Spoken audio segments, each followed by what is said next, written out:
Okay, so it's my pleasure to introduce our speaker today, John Chiaverini from Lincoln Laboratories. So I knew John during my postdoc time at NIST.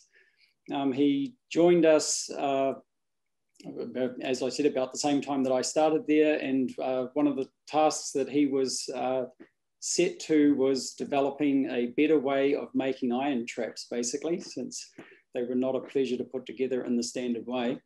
So anyways, John's been working on that for quite a bit. So both at NIST, where he got that work started, and then went on to Los Alamos National Laboratory to work again on the microfabrication and integration of ion trap technology.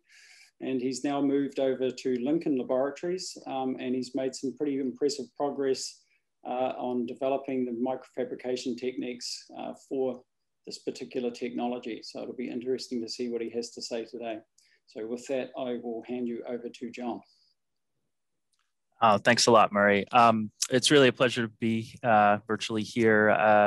You guys do a lot of great work at the Center for Quantum Technologies. I've been keeping track of the papers coming out, a lot of good stuff going on. And yeah, as Murray says, Murray taught me a lot about ion trapping, a lot of what not to do, and a lot of how not to go too crazy. It seems like things have come a long way in the last however many, 15, 16, 17 years since we were working on quantum teleportation and things like that. But it also sometimes frustratingly seems like things haven't changed very much, like when you can't figure out why you can't load an ion, and then you realize that you have to remove an index card, for instance, from one of the beams, that kind of thing. So still a little ways to go, but I feel good about our progress with quantum computing and quantum information processing in general. So I'll talk a little bit about our work at Lincoln Lab, where we have developed, I've been there about 10 years, to give you a background, where we've been developing integrated technologies for quantum computing and as well as clocks as well. I think I was just talking with Murray briefly before the talk. A lot of these technologies are very beneficial to both cases. And I won't talk a lot about clocks, but the technologies should be broadly applicable. And down the road, I think the clocks and quantum computers made of trapped ions are going to look pretty similar. So with that, let's move on. I won't dwell too much on the intro material. I think you folks that work at your research institution are pretty familiar with the benefits of trapped ions for quantum information processing. We can deal with tens of ion qubits now for quantum simulation of condensed matter systems, as well as almost completely programmable quantum simulators and quantum computers. There are companies clearly on multiple continents trying to commercialize the technology, working with a couple tens of ions to do things like quantum computing. Meanwhile, the national labs in academia are still pushing interesting physics and engineering. For instance, the gate teleportation demonstrated at NIST is shown in this sort of upper right diagram here, which is kind of a tour de force of moving ions of multiple species around and doing quantum gates to them, which is pretty cool.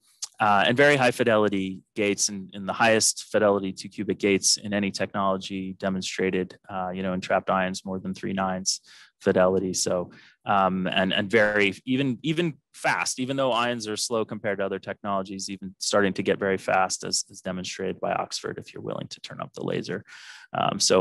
Lots of progress in the past, many years, but still a ways to go for practical quantum computing, of course, but also clocks. These ions are natural qubits. They're kind of isolated. They're all the same. So that really makes a really good standard. The best clock right now is this aluminum ion, which is controlled via a single magnesium ion. Nice thing about that is you're using a single ion as a clock, but you're also using some quantum computing type primitives where you control it with this other ion. It's this quantum logic spectroscopy to get fractional frequency uncertainty below 10 to the minus 19. And so these are more precise than the best lattice clocks, though obviously not more stable because of the number of atoms, which in this case is 1. So that sort of guides the way in where we would want to go with the clocks, as you guys are very well aware with the great work setting up lutetium, which I think could be a very nice clock down the road, especially if you can get a few of them together, or more than a few. So some of the technologies I'll talk about hopefully will have application there in stretching this up. So we use trapped ions. Just go through this quickly.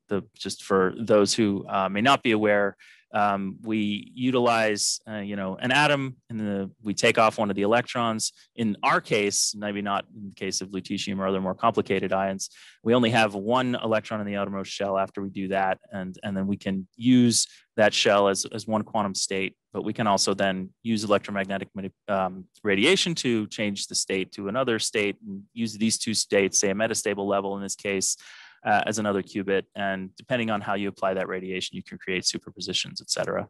And so that's an ion, but we want to hold on to it. And so the way you typically do that is in what's known as an RF Powell trap. That's one way to do it. We don't use penning traps, we use Powell traps. If you imagine these are 4 rods that are coming out of the screen at you, and you apply an RF potential relative to 2 of them relative to the others, you set up a quadrupolar field that oscillates in time, ponderomotively trapping the ions in these 2 dimensions. In the 3rd dimension, you can apply static fields to trap the ion at megahertz sort of frequencies. Typically, this is done in macroscopic traps, which look something like this. This one from PTB, which are made of actual metal rods. And you can millimeter to centimeter scale. You can trap ions in free space in the middle of these guys in vacuum. But our approach to moving towards a more potentially scalable situation is by shrinking and planarizing this 4-rod geometry. You can unfold those electrodes into the surface of a plane. And then this is starting to look more like something that you can fabricate on the surface of a chip. And that's in fact what we do. Here you see a substrate, and we have metal deposited and then patterned. And you get something that looks like this in some of the simpler versions, where this is a sort of 1 centimeter scale chip. This one's sapphire. I think it has aluminum on it on the top. And that's what's patterned here to form the electrode structure, where we trap ions, in this case, about 50 microns, 50 micrometers above the surface of the chip in the center here. And by applying voltages to these different subsets of these electrodes, we can move the ions around or control their frequencies. And so you can trap, a bunch of these individual ions, all the same, microns apart, 50 microns from the surface. In our case, we trap strontium and calcium. I'll talk about strontium. No, that's not true. Actually, I have some of the stuff about the gates, strontium and calcium together. People think that dual species is going to be a way to go for quantum computing. I'll talk a little bit more about that later. So that's great. These systems are really nice. And as I said, they can do a lot of things, but, and have coherence times that are, minutes in some cases, very low error. You can control tens of ions, and I mentioned the clocks, but looming in the background here, you can see some of the issues, or at least this is just like one little part of an experiment, right? There's a lot of challenges that have to do with the fact that we want to apply laser beams to every ion, and usually multiple colors. And we're probably going to need a big array for ion trap quantum computing. And you want to detect, the way that we read out the qubits is by detecting fluorescence or the lack thereof in an ion. And so you want to be able to do that. And think about bulk optics doing that is not really a scalable way either. So we want something that's more portable, more robust for sensors and clocks. And so there are a few ideas for how to do that. One thing that I think is going to be very important is to make things much more robust than you can with that optical table. And that means attacking the electronics and optics that are used to control ions, and thinking about getting them in a more integrated fashion, intimately in contact with the trap itself. And so here's sort of a concept, and I have a little animation that I'll run. But the idea here is that you have one of these surface electrode traps where you can segment the electrodes, and you can put voltages of different time dependencies on these electrodes to move ions around by changing the potential. You can also integrate photonic structures via waveguides and grating couplers, which I'll talk more about later in the talk, to produce laser beams that can come out of the surface of the trap and address the ions. And you can integrate the electronics as well in these packages and the detectors. At least that's what we're working towards, because we think that's more amenable to really doing something here. So the idea, I hope you can see the animation here, is that we have an ion in one zone of an array where I can apply voltages and move the ion around and turn on laser beams that are routed through these waveguides and hit these grating structures to generate beams. And if that's true, and if I can get the electronics in here too, then I should be able to planarize, or I should be able to array these, tile these bits of plane, and then make something that looks a little bit more like a larger array structure where I can have interactions between ions by moving them together. The sort of little dance that you saw there wasn't totally random. That was sort of a protocol that could be demonstrated in one of these things that would reproduce quantum error correction based on the surface code, if you're familiar with that, where you have ions interacting with nearest neighbor ions to produce syndromes that you can then read out and correct errors. So something like that would be great to make. We're working on some of the technologies that we think can take us there. And what I'll talk about today are a subset of these. I'll talk about the dual species ion chains and the logic that we think are going to be very important for quantum computing, and in particular because it's often necessary. There's a few sort of helper operations that you'd like to have happen, but you don't want your computational qubits to do that. Integrated electronics, I mentioned. You can, if you're doing this in a sort of silicon-based CMOS compatible fashion, then you can actually put, in that silicon, you can put electronics, and we've done some of that. Also detectors, photodetectors, integrated photonics, as I mentioned, I'll talk about. I won't really say much about the arrays here, though the 2D arrays are going to be important. And this is all in sort of thinking about different architectures where you can do quantum information processing. In this case, this is actually showing notionally this surface trap, which I'll talk a little bit about, surface code, which I'll talk a little bit about when I talk about gates. But this will serve sort of as a rough outline for some of the things that I'll talk about. And a more specific outline to sort of keep you grounded here. I'll talk first about the dual species control, some of the things that we've been able to demonstrate in the last few years with strontium and calcium, and then talk about integrated electronics development and integrated photonics development, and multi-material platform we have for guiding light over a very large wavelength range within the surface of a chip, and doing basic ion operations with that system. So let's start with the dual species control.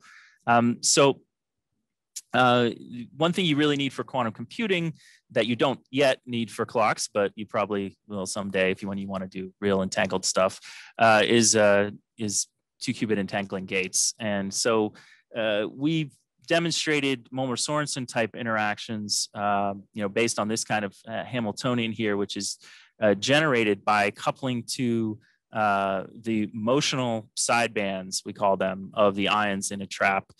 So that is like exciting the qubit while also either adding or subtracting a quantum of the motion of a particular mode of the vibration of the ions in a trap. If you have two ions in a trap, they have a couple normal modes in each direction that you can kind of use to generate a state-dependent phase. And this was pioneered quite a while ago by the groups at NIST and Innsbruck and others. But what we're showing here is being able to do this in a couple different species, and it'll become clear, why we care about that as I describe it a little bit more. Though I think it's generally accepted that you're going to need two species to do quantum computing in general, because of these other operations that I mentioned, like sympathetic cooling and sort of readout of one state of the ion with the other. So we can trap calcium, we can trap strontium, we can do, this is sort of what the populations look like as you turn on this gate interaction for a certain amount of time. At this point, you create a Bell state with some amount of fidelity, and you can then measure the off-diagonal elements of the density matrix by rotating applying a single qubit rotations afterwards, and look at the coherences. This thing flops twice in 2π, which is sort of characteristic of a 2-qubit entangled state. And from that, you can sort of pull out the fidelities. And so having established sort of the basics of the 2-qubit operations, we also wanted to explore now what could be done if we're thinking about an architecture where we actually do something like the surface code, where we have more now than what I showed in that movie, where we just sort of had one ion per zone. But here we're going to have ions that can be used for sympathetic cooling, and we're going to be having ions that can be used for quantum logic. And the idea is that we'll have, in some zones, we'll have only one ion, which is a logic ion, and in other ones we'll have a helper cooler ion and a logic ion. And what you need to do these sort of syndrome operations is you need to do 2-qubit gates between those neighboring logic ions. So the idea is to move a lone logic ion over to one of these zones where there's a helper guy, cool them down after splitting and joining, usually acquire some heat, and then do a 2-qubit operation in this configuration between the logic gates. And so we've worked towards demonstrating a gate sort of in this configuration. And in particular, we did this with a calcium ion in the middle and 2 strontium ions on the edge, sort of making this 3-ion chain. And then did a sympathetically cooled 2-qubit gate. The idea here is that it's very similar to the gates that I showed, strontium-strontium gate. In this case, the calcium doesn't participate when I actually do the gate, but I do cool down the modes that I'm using for the gate with the calcium beforehand. So this could be done, in algorithm after you've moved ions around and without wrecking the quantum information that's in that stored in the strontium qubits, in particular. Using the common vibrational mode between all these ions, we then create entanglement at this point, in sort of tens of microseconds, 60 in this case, at the sort of 96% level. And then one other thing that is sort of an important primitive for what we imagine these quantum computing architectures will look like with trapped ions is interspecies entanglement. In this particular case, we're looking at entangling calcium and strontium, 2 totally different species of ions, through, in this case, also Mohr-Sorensen interaction. And here we were able to demonstrate this interspecies gate using 2 different optical qubit species, which is not something that's typically done. This has been done in a few different pairs of species, magnesium and beryllium, at NIST, in the I think at the very beginning, I showed how they did gate teleportation. That was based a lot on this kind of interspecies gate, as well as a few other different species that people have used. But in this particular case, we're using 2 optical qubits, and this is kind of the laser scheme that you apply. You have different sets of lasers for strontium and calcium, which in our case does lead to some additional error. Some common mode rejection is lost in those lasers, since you have extra effects of those 2 different lasers maybe fluctuating separately. And in some cases also, we were limited by vibration of the cryogenic system that we used in this particular case. Since we're using optical qubits, we're sensitive to optical phase. But we thought this was a pretty nice start until the Oxford guys just sort of blew us out of the water with a scheme which is pretty nice if you have a lot of laser power and a laser at a particular wavelength. It turns out that for calcium and strontium, their wavelengths their level spacings are close enough that you can shoot kind of in between and do a Fardy tuned Raman gate on both of these species. And they were able to demonstrate, very high fidelity gate there. But in this case, we can use the optical qubits and do it. And it's clearly there's plenty of room for improvement, but we also know how to do that. I think controlling optical phase is a little better by controlling vibration, something else we've done separately as well. But this is an important primitive because besides, using a second species for sympathetic cooling, you may also want to use it for readout in particular, what I was talking about, syndrome measurement. in a quantum error correction routine where you have computational qubits, say they're all these strontium qubits all over the place, and you're in the middle of an algorithm, and you want to now measure these syndromes, but you don't want to scatter a lot of light at strontium wavelengths that can be deleterious to qubits, which are supposed to be unmeasured. What this graph kind of shows you is this, just based on how far apart the ions are, the scattering probability, just for, when you're, say, measuring an ion and spitting out lots of photons, which could be resonant with ions nearby, for sort of reasonable estimates of detection. When ions are a few microns apart, as they typically are in a trap, you already have a couple, on the order of 1% scattering probability, which can certainly decohere your ion. You have to push them to, a few tens of microns apart to get down to the, say, 10 to the -4 level, which is just sort of a benchmark number that people sometimes throw around for a nice number to get to for quantum computing, but probably still insufficient. If you compare this now to having, going from strontium and then transferring the information to calcium with the 2-qubit gate, and then reading out the calcium, you're down in the 10 to the -13, because even though those guys, as I mentioned, the levels are kind of close as far as ion goes, they're still so far apart in real terms that you have a very low chance of scattering. This is an important thing, I think, as we scale up these systems and we have more and more array sites, and we have more sort of in algorithm measurement, where we have to worry about this kind of stuff. This other line here is for optical pumping, where you don't necessarily need to scatter as many photons to get into a nice state. And so that is something that I think we still have to concern ourselves with, because you have to do that with the computational qubits and the other qubits as well sometime. So it's another thing to think about. But with all these pieces, that we sort of feel like this was sort of establishing a foundation from which we can now explore these trade-offs of various architectures. You can use these different operations for different parts of an algorithm. Single species gates, sort of for entanglement distribution, if you want to set up some bell pairs and then move the ions around. This entangling gate with the extra cooling ion I mentioned is great for after transporting an ion through an array where you might pick up some heat. And then these interspecies gates can be really good for low crosstalk readout if you transfer first the information from one to another. And so with good single qubit gates as well, this sort of sets up a good platform for trying to investigate the algorithmic sort of varieties that you might have in trapped ions that we're interested in exploring. And so with that, that's kind of sort of sets the scale for what we want to do next. And we want to now start using integrated technologies to look at how these architectures will really work. And so I'll get into the integrated electronics now. So the idea here is that we make these chips on a substrate, on a wafer, right? So there's a reason for that besides just the fact that it's cool and that you can do it very precisely. There's all this other stuff that you have access to. And there's a motivation for integrating the electronics in particular, in that it has to do with what I've already talked about several times, which is ion motion.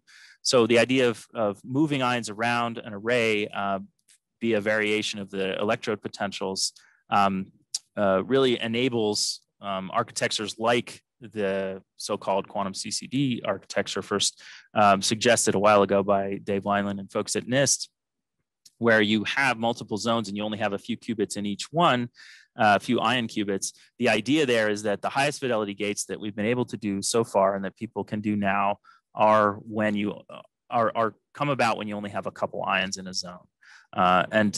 But eventually you clearly want high connectivity to make a quantum computer. And so you're going to have to move those ions to other zones, or you're at least going to have to interact them somehow. And so one key way to do that is to move ions together somewhere else. This is some recent work done by the folks at Honeywell. Clearly, this is important even for people who are trying to make money on this. But even thinking about longer term, how can we even figure out what kind of architecture to use? Moving ions around is pretty important, is probably going to be pretty important. If you have a very large array, then I think electrical interconnects will start to become a limit. You could multiplex by not running in as many leads as you have electrodes into your vacuum system, for instance.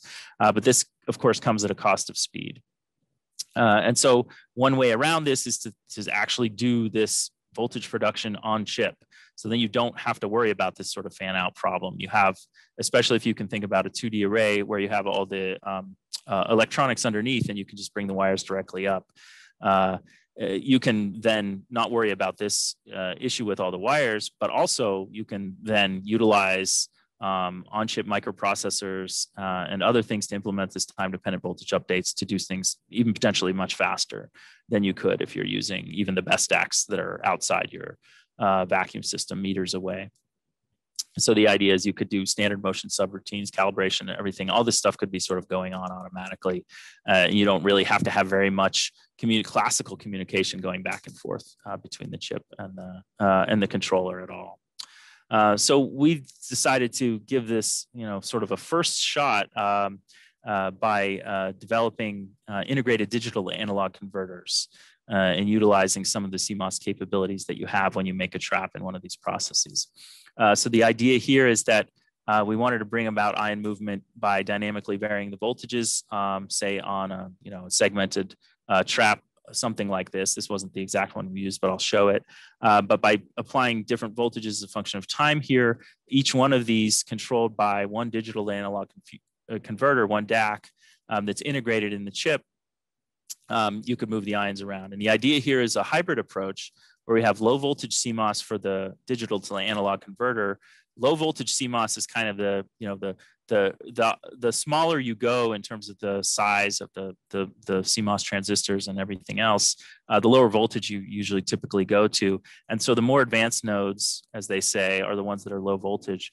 But we like, and low voltage for these guys means like a volt or 1.8 volts, these small numbers. Usually in the ion world, we care about, maybe more like 10 volts or something for the static voltages that we're moving the ions around with.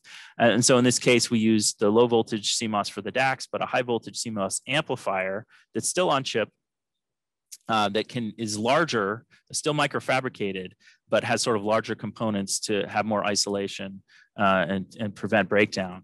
And we did this with in-house circuit design, but used a foundry for the initial fabrication proof of principle demos. And so the design of this thing in real life looks something like this. This is a CAD drawing essentially of all the little circuit elements. And this gives you a sense of the scale. So this is one 12-bit DAC here, where the DAC is an R2R ladder. It's over here, so just like a bunch of resistors really and switches. There's a buffer amplifier between that and the high voltage amplifier, which really takes up a big chunk of this area because we have to make each of these transistors sort of has to have a lot of oxide around it to handle these higher voltages. But still, this is pretty small, right? This is one channel 12-bit DAC. It's like 250 by 100 or so microns. And so compared to an ion trap chip, it's pretty small. And so we're able to put a bunch of these in an ion trap. So here you'll see sort of a plan view of one of these test chips that form a trap on the top metal layer. So these two long leads here are RF electrodes. Remember, this is sort of quadrupole kind of unfolded onto the surface of this chip. And then everything else is a DC electrode. These segmented ones over here allow you to move ions along here to change the potential in the axial direction. And it was all of these, each one of these DC electrodes, as well as these two central rail DC electrodes, that we are using the DACs to control. So each one of those DACs that I showed you, this is another picture of it here, the same picture as you saw on the other one with a different color scheme, can sit on the chip, which is like a couple millimeters on a side. This is like 3 millimeters by 2 millimeters or something. They can sit sort of, in here, and we can put 16 of them under the electrodes. And so over here, this is kind of gives you an idea of the outline of the footprint of one of them. This is many layers down. So we're looking at the top layer here. This is an actual photograph of the chip. And then way down, if you look at the cross section of the stack, there's a lot of metal layers. There's silicon down at the bottom, which we can dope in various ways, and there's lots of interconnect layers. And down here is where all the CMOS is. And we connect up to the electrode layer, which is the top layer here, usually used for pads. And so the idea here is that you have all these DACs, and besides DACs, there's also a bus on this chip, a serial peripheral interface bus, which is used for controlling them. So all you really need to input here is a bunch of digital signals. There's three digital inputs here, a so-called clock, data, and load. The clock is pretty much what it sounds like. And then the data and load are things where you put the data in digitally, and then the load that just is like kind of like a switch to say, okay, do it, commit. And so you're controlling all these things in time by actually just sending digital inputs here. And the other pads are just for power, just for, positive, minus, plus minus 10 volts and 5 volts to control the circuitry. And so then this thing actually works. Here's one of these little chips, this couple millimeter chip on a slightly bigger interposer to fit sort of on our standard 1 centimeter scale thing with just these 3 serial lines going into the chip. We can, this is sort of a little silly little movie, but it's, really ion moving just by digital control. And all the DACs that are used to control this are all in this little chip here. Everything's in there. We're just putting in, we just have voltage supplies, which are supplying a constant plus minus 5 and 10 volts, and the serial inputs that are going in. And we can move ions around. Pretty nice as a first step. One extra thing that, one thing that we care a lot about is the noise that electronics creates, because electric field noise can limit trapped ion logic. In particular, if the motional state of the mode that you're using for the 2-qubit gate, which is depicted here by this N, if the average occupation of that thing grows due to voltage noise in this case, while you're doing the gate, this is a big problem. There's electric field noise, which comes from the surface already, but if you have technical noise due to voltage noise, you can certainly limit yourself even at a much higher level than that. And so we're very sensitive to this voltage noise. And if you don't work super hard to make a low noise DAC, even if you do, actually, you still have, ions are very good sensors and they can pick up on the electric field noise. And so typically you filter. One issue in this particular case is that we want to filter, but we also, have these very small DACs, which are not really ultra low noise at this point, but we don't want to slow it down too much. And so one idea was, since we have all this, kind of we can put circuitry on this chip, right? We essentially came up with a way to do switchable filtering. And the way that works is this part here, the purple, orange, and green are all the parts I already talked about. The DAC, the buffer amp, and the high voltage amp, these are all on the chip.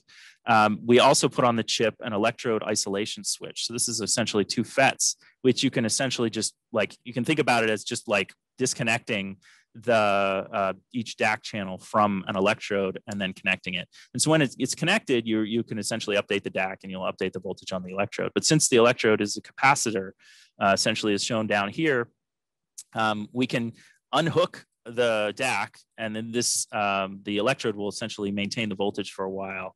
And when you're not updating the DAC, you can do this and the voltage will just sit there, and now you're not connected to the DAC, and so you don't suffer the noise, the voltage noise from the DAC.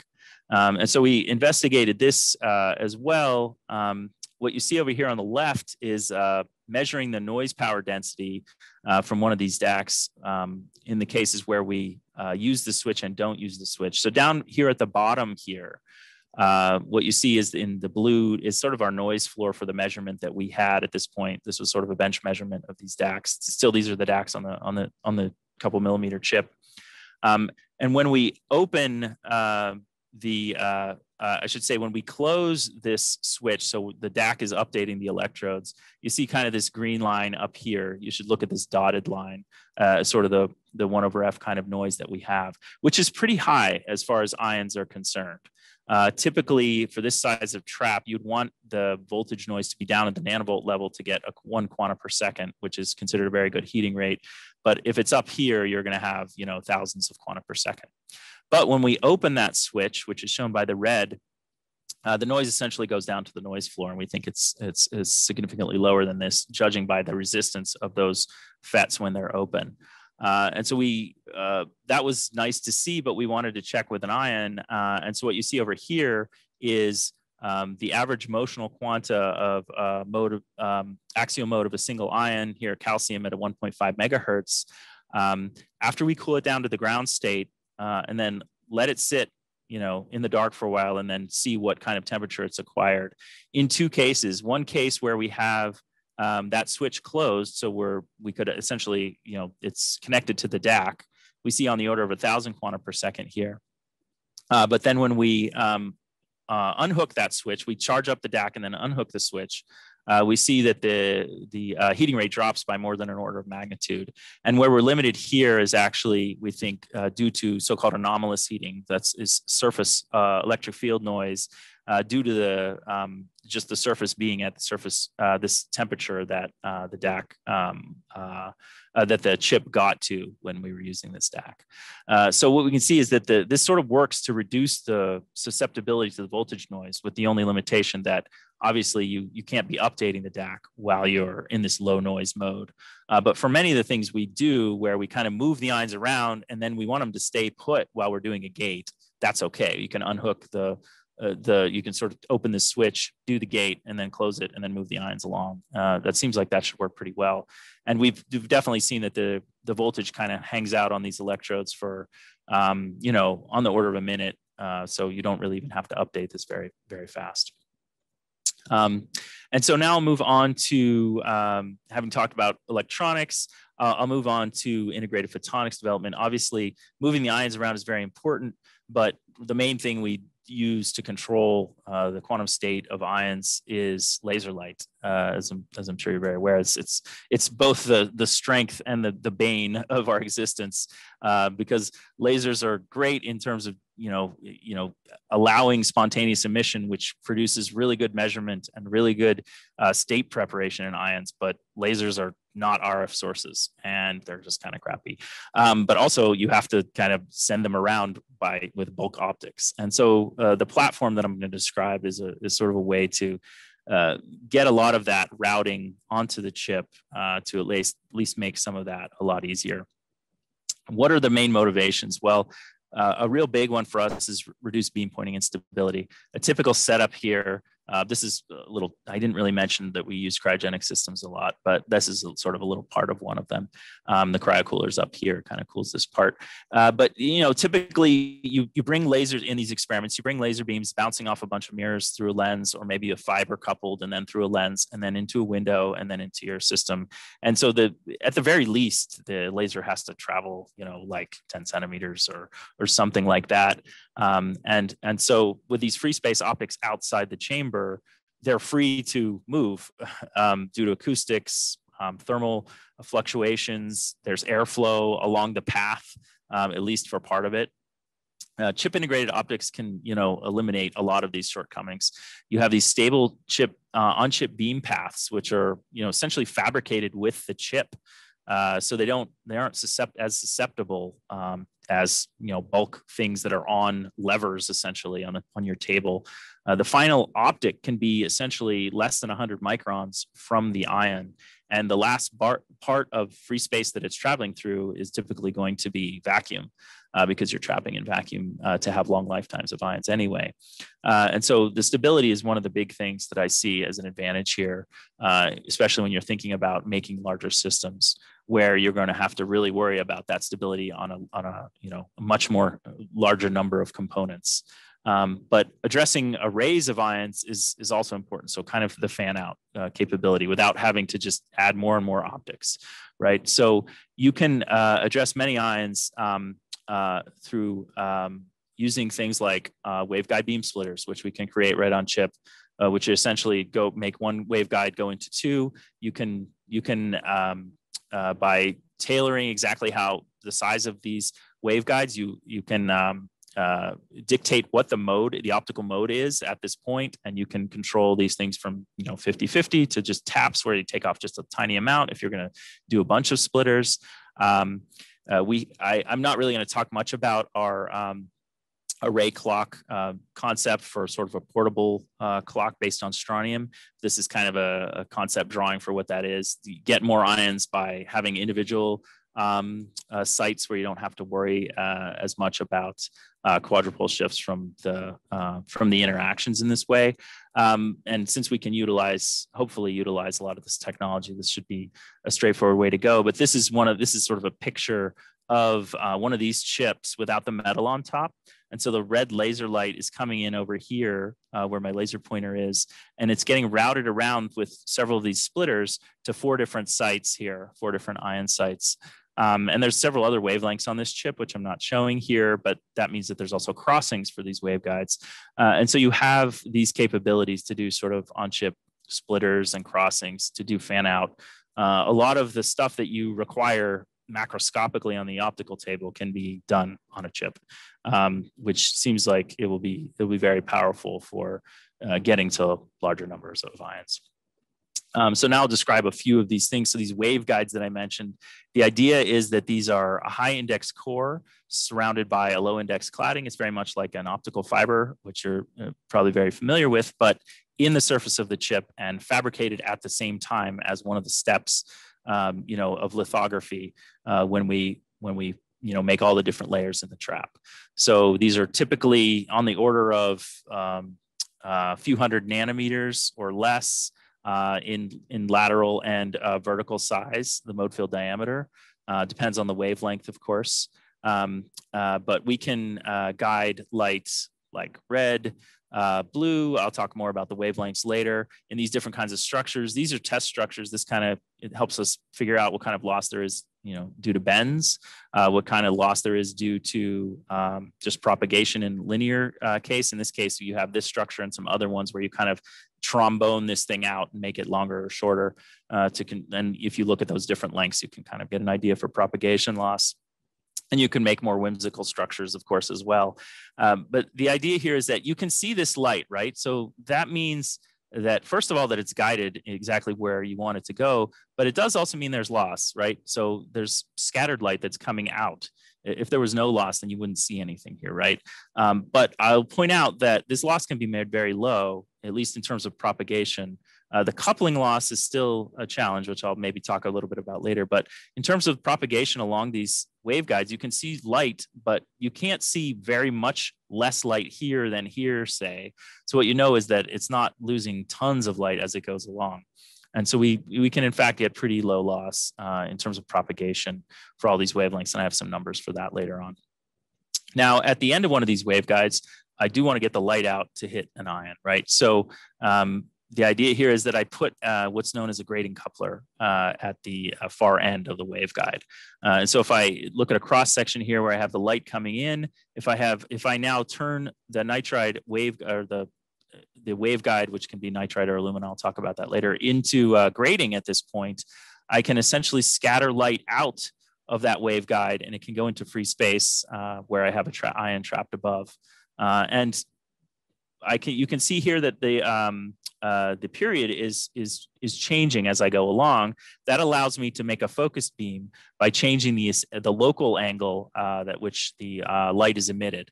And if you look from the top view here, you can also curve those grating teeth. And what that allows you to do is focus in the other dimension. So you have a lot of control over the phase of direction of the light here that you produce. And you can make pretty decent Gaussian beams, limited in general only by the sort of fabrication precision which you have.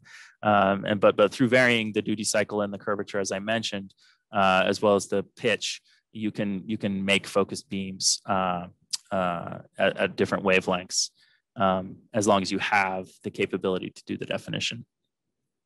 And these beams can be very tightly focused. This is from some of our work from several years ago, where the red and black points are measured with a microscope. Like, this is light coming out of one of these grating couplers. You can see relative intensity as a function of displacement from the center. But here we also checked it with an ion. So we moved an ion along, and the blue diamond points are showing relative intensity measured via the Rabi frequency, and sort of also translated into what the crosstalk error would be. And a later improvement by some of our collaborators at MIT in Rajiv Ram's group can even knock this down by another order of magnitude in the wings by further careful design of those grating teeth structures. And so I think there's a people often worry about the kind of beam quality, but you can make pretty good beams with these things. And this is just sort of a little demo that shows that what we have here are 5 strontium ions, and they're in a linear trap where there's a grating coupler, which is sending light in this direction at this qubit wavelength of 674 nanometers. All the while, the ions are illuminated at 422 here, which is essentially the detection wavelength. And so what you see is you can see the ions scattering this 422. That's what we're looking at, except this middle ion is seeing 674 light, and it's performing quantum jumps as this beam from an integrated grating coupler is hitting it. And so this shows that we can really make essentially close to diffraction limited beam size from these integrated optics demonstrated here. What does this platform look like? We use a couple different materials. This is a cross section of what one of these wafers that we fabricate looks like. Start with a silicon wafer. We have various metal layers. In this case, we're showing 2 in purple with vias that connect the different layers. We can go up to 3 or 4 or so in the Lincoln process right now. I mean, there's no real limit to how many metal layers you can do, but it just gets longer and more challenging to keep everything kind of planarized as you go up. But we do have, in situ planarization. And then there are these waveguide layers, which are made of silicon nitride and alumina. We use 2 different materials so that we can address wavelengths over the whole spectrum that you kind of need for typical ion experiments. In this case, down here, we're showing as a function of wavelength, what the loss is in propagation in one of these waveguides for different materials. And you can see that for the wavelengths longer than about the green or the red, you can get very low loss, a few dB per centimeter. This is considered very low loss for waveguides, and it's usually in a good place where we'd want to be for most of our experiments, be in the few dB per centimeter, even though it's obviously much higher loss than in fibers in these wavelengths or obviously in free space. But you can get very nice loss for all the materials that we use, different kinds of silicon nitride and alumina. But when you get down into the blue, the silicon nitride, which is kind of the preferred material because it has a bigger index, so makes a nicer index contrast, tends to have much more loss, where the loss really starts growing here.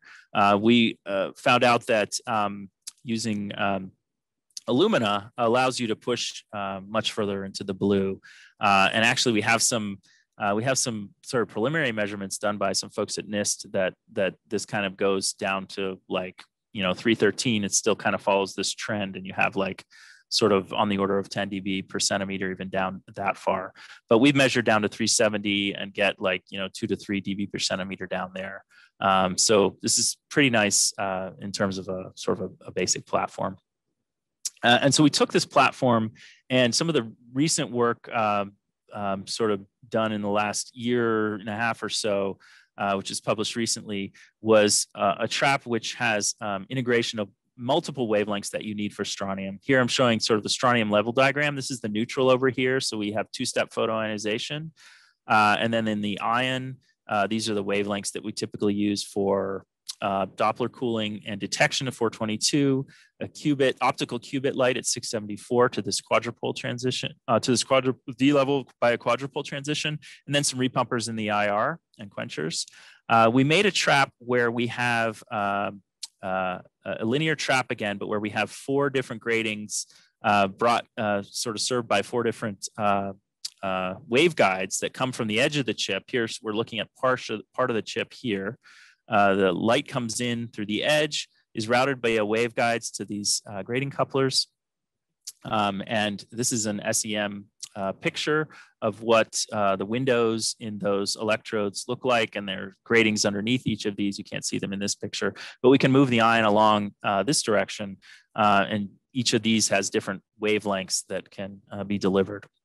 And so what this looks like, if we look at it on the bench here, where we have the chip and we send light in and we move a microscope essentially up, we can look at the profiles of these beams. And so what you see here is light at several different colors coming out of these grating couplers as we scan a microscope objective to profile the beams. And this is over here is a 3D reconstruction of what those beams look like.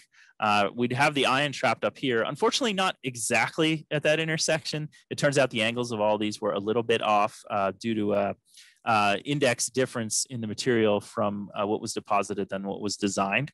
But it was close enough that we could do most of the operations, and we can move the ion back and forth a little bit so we could sample some of these beams. But we can typically now get these beam angles to be within a few degrees.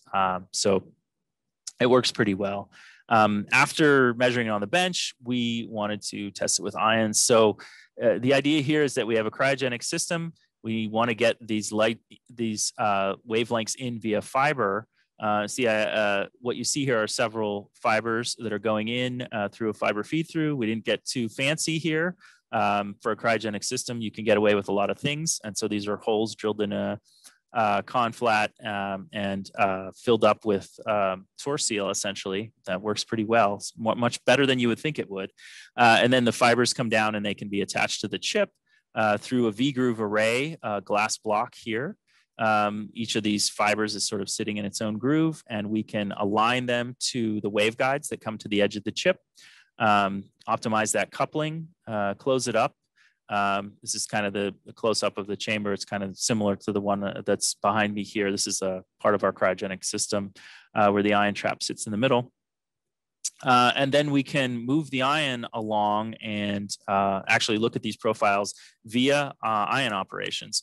So all these different wavelengths come in these different zones, and we can look at, for instance, with the 674 light, which is the qubit light, we can look at the Rabi frequency of Rabi oscillations of the qubit and measure that as a function of the ion position to get an idea of what the profile is.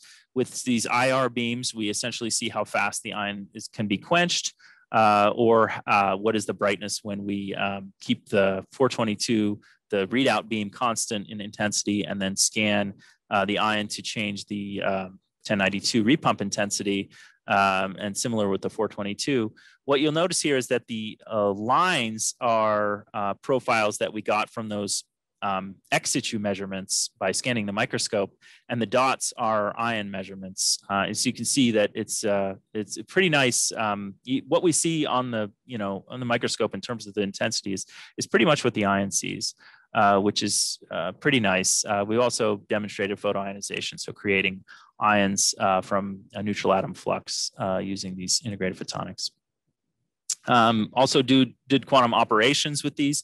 This is ion spectroscopy, where you see one of the S to D transitions for particular Zeeman sublevels, and then motional sidebands for essentially 1.3 megahertz trap.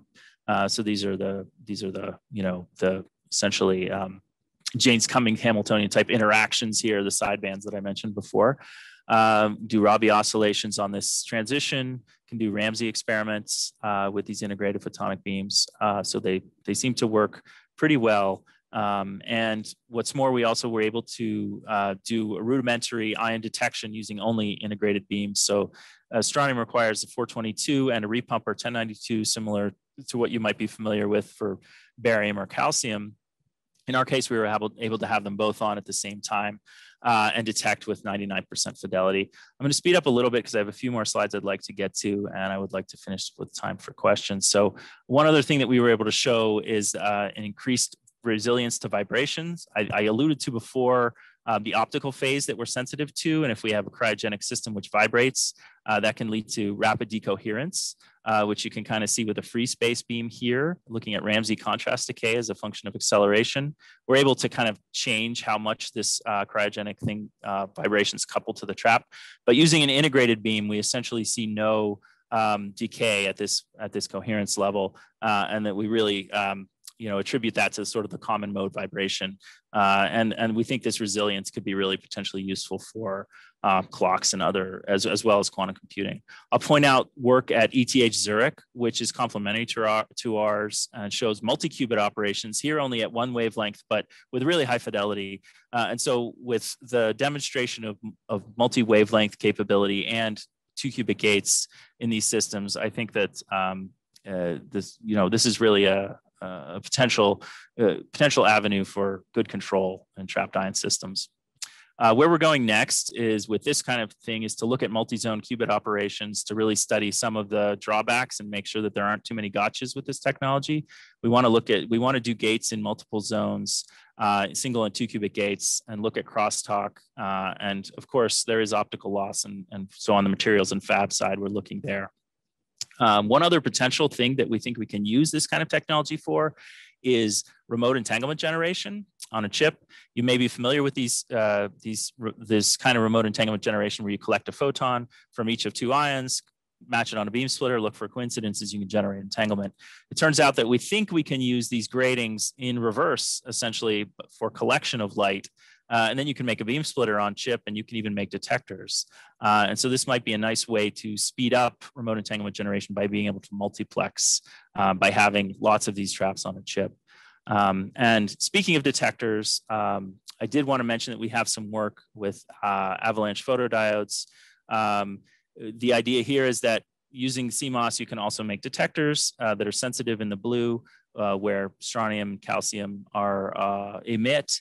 We have built APDs in this structure, the same kind of stack up that I mentioned before, and we've recently shown that we can see something like 25% detection efficiency with these, but we haven't characterized that yet with ions. And so we have a trap here where we have APDs along the linear trap zone, and we're going to look at the ion excitation here. I'll compare this with some work that's recently been done by the NIST group, just published last month, where they showed a superconducting nanowire single photon detector, which had very nice detection efficiency. They could measure ion states really quickly, but there are some issues here. Obviously, you have to have this thing at like 3 Kelvin or below. The APDs that we're working with should work from room temperature down to, we don't know exactly how cold, but they're certainly well into the cryogenic regime. And they may be a little bit more straightforwardly integratable, but I really want to point out this is really nice. It's sort of pointing the way to on-chip detection. And the last thing I'll say is that beyond these, these different technologies, we are working to also bring them all together by working with, by other integration technologies, applying those to this ion trapping problem, things like through substrate vias, which allow you to connect different substrates together, where you could have sort of electronics in one and photonics in another, but with connections going through so that you could really make the best electronics and photonics separately if need be, and then couple them together. So that's another area that we're working on. And with that, I will finish up and say we do have other stuff that we're working on that has to do with things like clocks and looking at surface electric field noise, using metastable states. And if anybody has any questions on that, I'd be happy to say a few words on that as well. But thank you very much. And thanks to all the people that actually do the work. Many of them are listed here, and we have pretty strong collaborations with some folks at MIT. So thank you very much. Okay, thanks, John. That was a great talk. So is there anybody has any questions? I have lots, but... Yeah, can I ask 1 or 2 questions? My name is Yudian. Sure. Hi.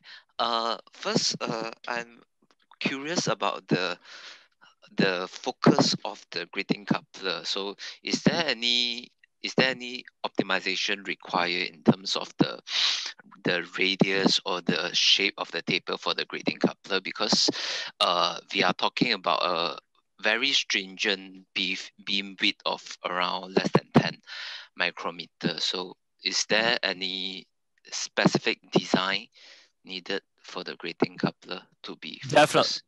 Yes, definitely. A lot of work actually goes in, a lot of design work actually goes into that. So there are a few different ways to do it.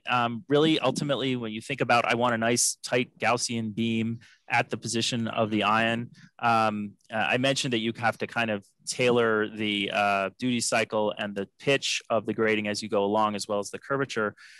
It's not always clear a priori how to do that to get a good focus.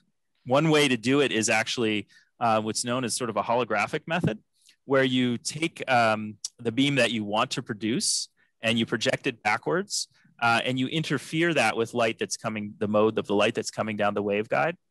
And the interference pattern you get should be very similar to the grating pattern that you want. And this can be used as a starting point. And then you can make a grating that's sort of based on that. And then you can use finite difference time domain simulations of light propagating through this waveguide and out of the grating coupler to then see what you get and then tweak the curvature and the duty cycle a little bit. Other constraints are that we can only fabricate down to, depending on how you do the fabrication. If you do E-beam fabrication, maybe you get down to a few tens of nanometers. We typically use optical lithography where we can get down to about 100 nanometers. So we can't go arbitrarily small in that direction. And you also want to have a pretty efficient grating coupler where most of the light comes out. So right now you sort of have a starting point, but then you have to do kind of a lot of tweaks and a lot of simulation. And that's sort of what we've been doing to kind of get decent focus. Okay. Yes. So one more question about the detection. Is there any way to distinguish between the 422 nanometer photons, whether it is from the strontium ion or it is from the scattering of the grating? Yeah, so unfortunately not. What you get when when we want to detect the ion state, we shine light that's at 422 nanometers, and then we look for that light that's coming out. It's only if it's shifted at all, it's hardly at all anything that you can filter. So that is one issue. Light that doesn't come out of the grating in the mode that we want can get scattered into the detection optics. And so that's another sort of design principle that we have to think about.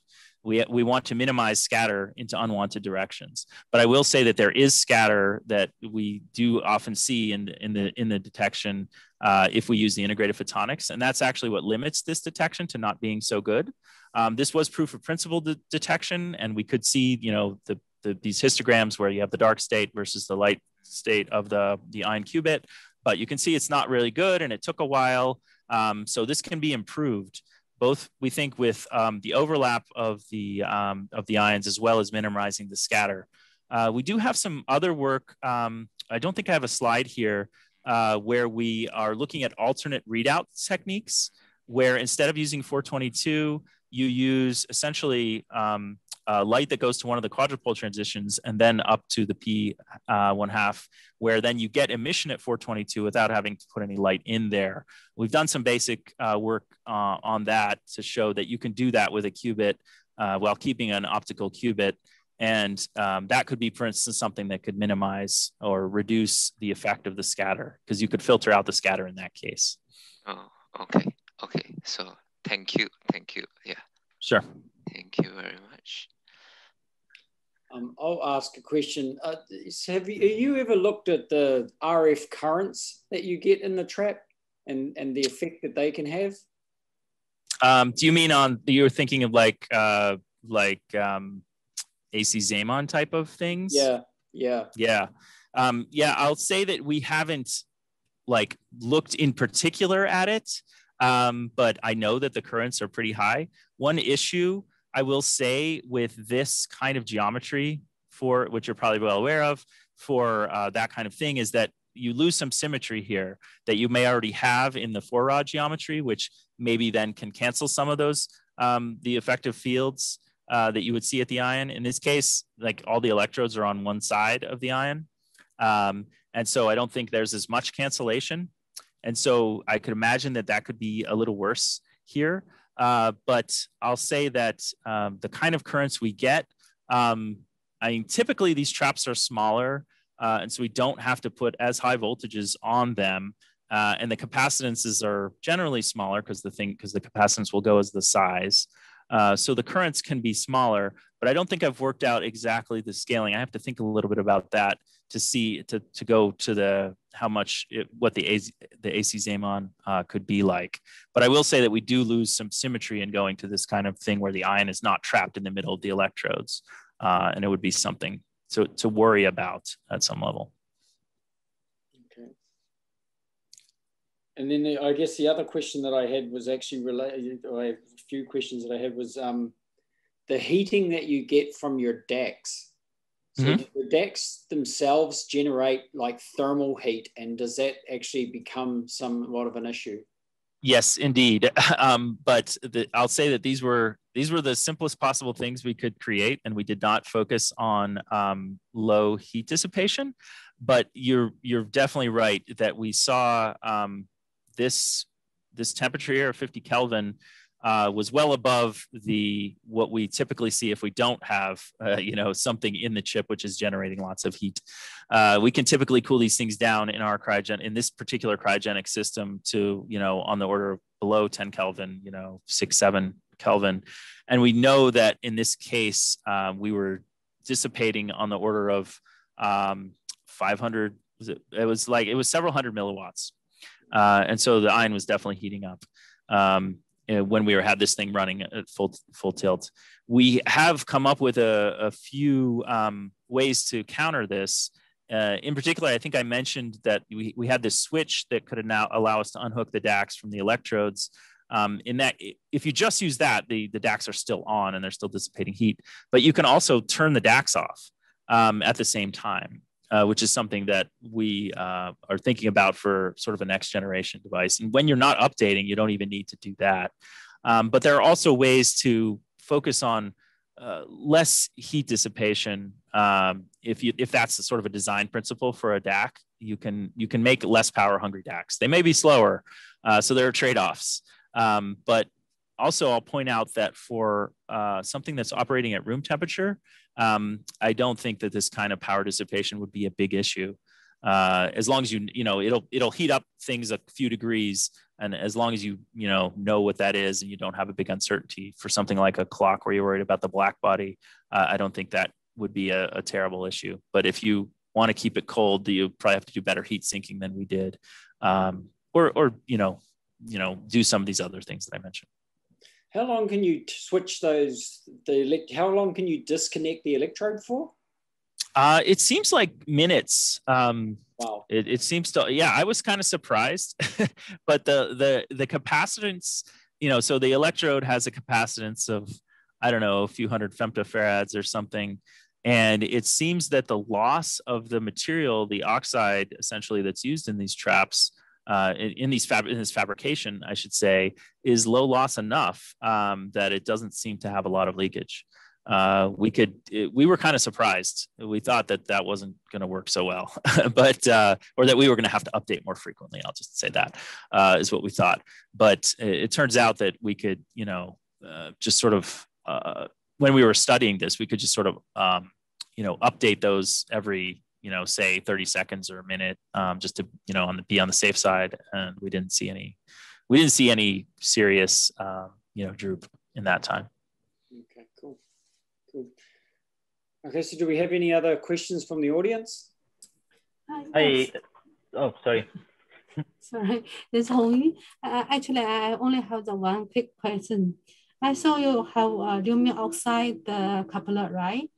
May I know what the thickness of aluminum oxide?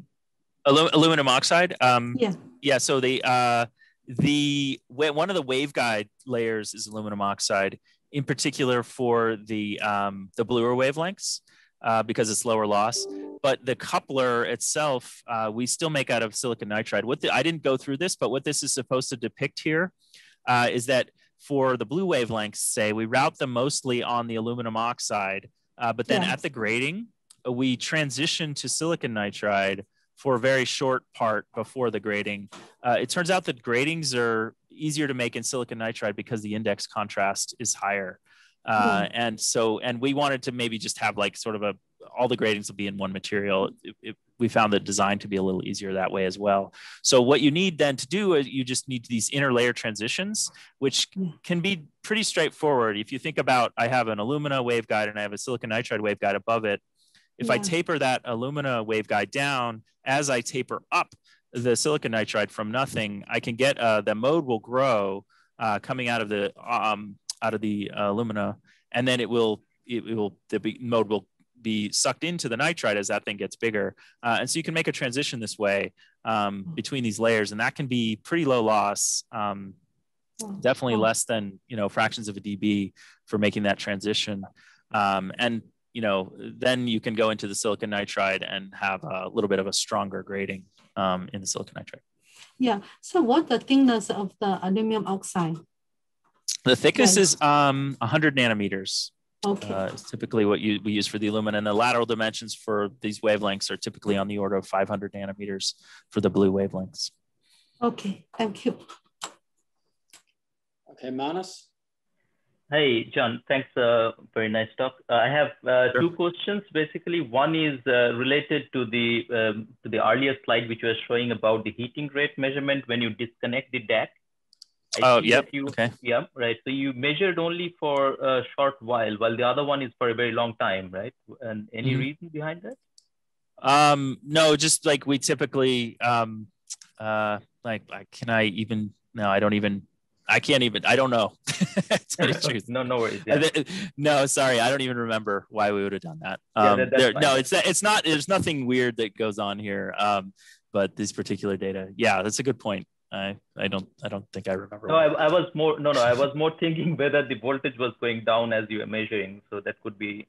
No, in this particular case, for these heating rates, we kept the, oh, you mean whether the voltage is going down when the thing is open? Right. Oh, yeah. No, so the way these experiments are done, as you're probably aware, for heating rate measurement, we would usually, each experiment is you cool the ion down to the ground state, you wait some amount of time, then you probe it on the sideband and see the amplitude, and so read it out. And each of those experiments typically is like, maybe 10 milliseconds, though they could be limited if you're measuring for a much longer time, then they'd be limited by this delay time. But then on the scale of like 30 seconds or a minute, that's where we would, switch the switch back on and then unswitch it. So every bunch of experiments. So even for these longest times, the experiment itself is only, limited by that, I guess, like 40 milliseconds. And we don't see really much voltage change at all in that time frame. And we're able to do several of these experiments and then, close the switch and open it again to charge up that capacitor on the 30-second time scale. Yeah, thanks. The second question I have is with respect to I think it's related to the first question which was said before, is the APDs when you use, I see that you have a lot of scattering along the waveguides, right? Would that be a problem? Right. It could definitely be a problem, yes, no question. So this is one of the other things we're thinking about. Sorry, let me get to the APDs. I didn't pick the right number there as well. So as you can see here in this diagram, I don't have any photonics yet, any waveguides, I should say. I just have the APD. These are metal layers. I didn't describe this, but these are all metal layers. And we would imagine having the photonics in here. We're actually running a fabrication, getting ready to do a fabrication run right now where we have the photonic waveguides in with the APDs to study this effect. And if you say have a hole here where the grading coupler is, and you bring a waveguide here and the light comes out here, there is scattering right all along that thing. And also even at the grading, there's scattering that goes in the other directions. I didn't talk about this much, but the reason that we have actually two nitride layers is so that we can generate an asymmetry, which sends more of the light up than down. Because if you just had a symmetric grading, just as much would go up as go down. But still some goes down and some goes straight because these grading couplers aren't perfect. And we are worried about that, getting right into the APD and causing a problem. So we've created some structures in this upcoming fabrication run, which use so-called vias, which essentially reach down from these metal layers and up from other metal layers to create baffles, which block the light that would be coming from these grading couplers and waveguides towards the APD, but don't block the light that comes from the ion straight down here. So if you can imagine structures that essentially dip down into this oxide from this metal and from this metal, essentially making baffles, a series of little walls that aren't totally sealed, but that form sort of a offset pattern. We think that will block the light to 30, 40 dB. at least through simulation. But we really have to try it because it is a challenge. Obviously, if you're sending all this light in, it doesn't go coupled to the ion and it just goes right into your APD. Your detector is going to be blind. But we have pretty good hopes that through using all the structures that we have at our disposal in this stack, that we can sort of block that light. Thanks. Yeah. Thanks. Okay, well, we probably are getting quite late over where John is. If there's any one or two more questions, I'm happy to do it. It's not. Okay, I'm okay. It's okay with John. If there's any other question, feel free. Hello, hi, John. This is Hi. Taoting from NTU. So actually, I have a question regarding your integrated control electronics in the ion trap. Mm-hmm. So actually, how you connect the external voltage to this we say the parts, and actually what's the benefit that you put this DACs in underneath this electrodes compared to, like, I think people normally they have external this control circuit while they also use the wire bonding to connect to each bond parts. Sure. And yeah. actually, do you have any because you also mentioned you're going to do 3D integration. So is it next step that you're going to maybe eliminate the wire bonds, and then you can directly connect this DAC circuit to like the underneath the substrate or interposer? Yeah, I didn't explain this well. So in this picture, it's probably misleading. There are wire bonds, but these wire bonds are actually used for us to monitor the DACs. These are not necessary for the operation. So in this picture here, these DACs are actually vertically connected there through the metal layers up to each electrode. And so it's not necessary to have any wire bonds on this chip except for the 3 over here. And like a couple over here for power, as I mentioned, like positive minus 5 volts and 10 volts. But here we just have digital inputs, which we have in this case with wire bonds. But the DACs actually don't have to, don't need wire bonds to connect to these electrodes because they're right underneath them. And then through the metal layers and vias, they are connected. But in the longer term, the benefit that we see is that you don't need to have as many connections. And in the case where you have arrays where you have lots of electrodes and lots of zones, let's say that you have each zone is going to have at least like 10 or 12 different electrodes to independently control it. If you have all those wires with wire bonds coming out, that's going to be a big challenge. And so here we see that you can scale up the number of DACs that you have, but without scaling up the number of digital inputs you have here. And the thing I mentioned at the end, and I went really fast through, was really about through the longer term 3D integration, where we're working on through substrate vias, which are supposed to be represented by these, so that you could have even a separate electrode electronics chip, but that you still don't need wire bonds, and these things connect right up to control the voltages, as well as things like optical switches, active optical elements in the integrated photonics, and biasing of the APDs and readout of the APDs. So we think that ultimately you're going to want, in this case, you wouldn't need any wire bonds going to this trap chip at all. You would just need some connections for programming, digital inputs essentially for programming this chip down here. Okay, so the biggest advantage is that you can actually reduce, at least for current design, you can reduce the wire bonds because you just need to put maybe 3 of the power connections, and then you don't need to put for every bond part of the electrodes. And then also it's also higher the switch speed, I guess, like when you want to change voltage.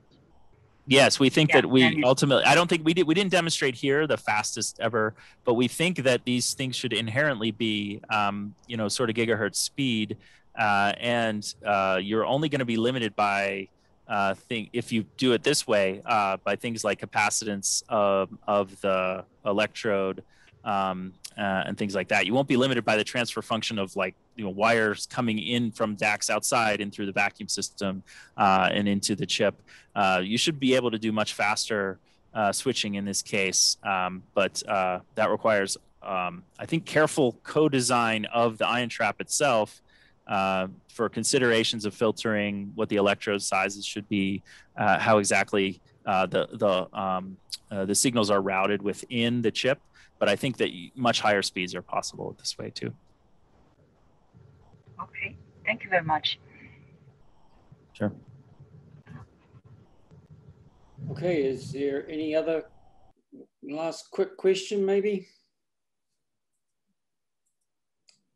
If not, we will thank John for a great talk, and I'll probably have more questions in the future for you, John, and I'll just send you an email maybe. Okay. Okay. Sounds good. Okay. Okay, thank you very much.